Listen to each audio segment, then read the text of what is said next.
नमस्कार, मैं नीरू परियार, महिला कांग्रेस की जिला अध्यक्ष फलोदी। आज देश की आधी आबादी हमारी माताओं, बहनों, बेटियों के अधिकार से जुड़े एक महत्वपूर्ण विषय पर अपनी बात रखना चाहती हूँ।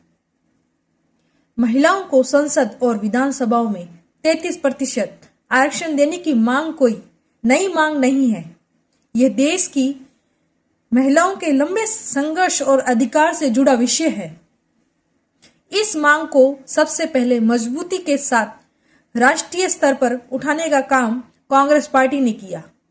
कांग्रेस पार्टी ने हमेशा यह माना कि जब तक महिलाओं को राजनीतिक और नीति निर्माण में बराबरी की भागीदारी नहीं मिलेगी, तब तक लोकतंत्र पूरी तरह मजबूत नहीं हो सकता। कांग्रेस सरकार के समय से ही महिला आरक्षण को लेकर लगातार प्रयास किए गए। कांग्रेस ने संसद में महिला आरक्षण विधेयक को लाने का साहसिक कदम उठाया और महिलाओं को उनका अधिकार दिलाने के लिए कई बार इसे आगे बढ़ाया। कांग्रेस पार्टी हमेशा इस बिल के पक्ष में मजबूती से खड़ी रही और संसद के अंदर और बाहर महिलाओं के अधिकार के लिए संघर्ष करती रही। सितंबर 2023 में जब महिला आरक्षण से जुड़ा बिल संसद में पारित हुआ, तब भी कांग्रेस पार्टी ने पूरे समर्थन के साथ इस ऐतिहासिक कदम का स्वागत किया।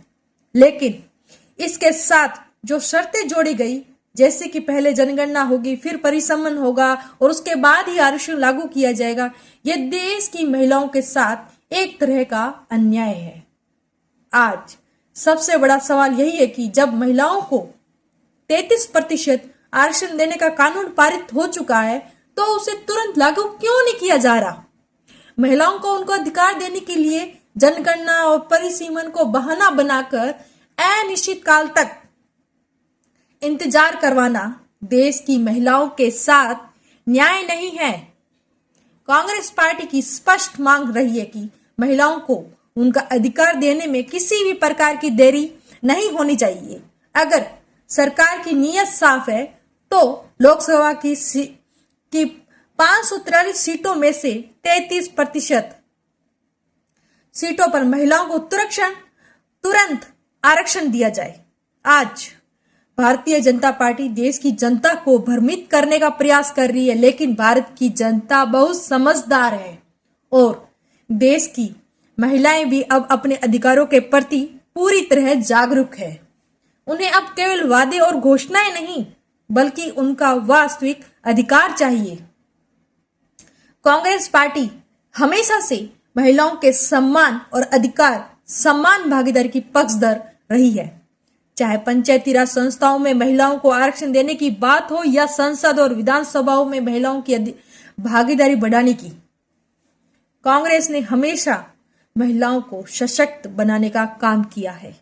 आज हम केंद्र सरकार से यह स्पष्ट मांग करते हैं कि महिलाओं को 33% आरक्षण को बिना किसी देरी के तुरंत लागू किया जाए। जनगणना परिसीमन को बहाना बनाकर देश की महिलाओं को के अधिकार को टाला नहीं जाना चाहिए। देश की आधी आबादी को उनका अधिकार मिलना चाहिए। ये सच्चे लोकतंत्र की पहचान है। धन्यवाद। जय हिंद, जय भारत, जय कांग्रेस।